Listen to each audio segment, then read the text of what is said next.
So we know that there was a bill introduced just to end oil subsidies, and it went down in the Senate, and the people who voted against it got 4 times as much in the oil industry and campaign contributions as people who voted for it. So, you know, what we're saying is that money is politics is really the root of why we subsidize all these dirty energy companies. So, you know, how do we fight that influence, and what influence does it have, all that money? Well, look,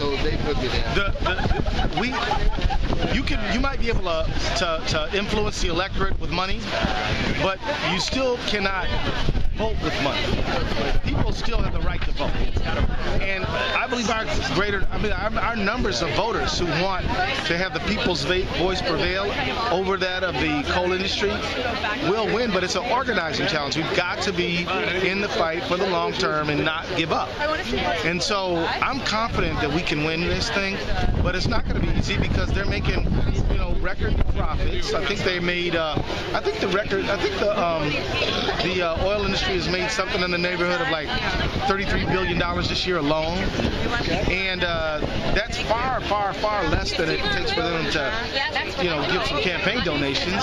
So to them, it's a business proposition, and but I think that we can overwhelm them. And I think when people run for office, we should make this a campaign issue.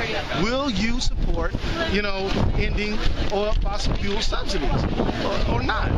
And I think whether you are a conservative Republican who wants to watch the budget, or whether you're a progressive who wants to look out for the environment, or whether you're a centrist who wants to do both, or whoever you may be, there is no good reason, no good public policy reason to subsidize the fossil fuel industry.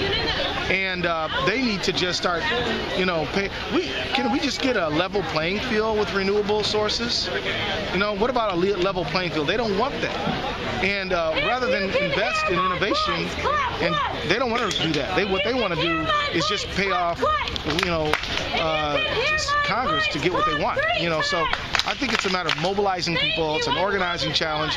It is something that we can do, but we can't get cynical and we can't quit.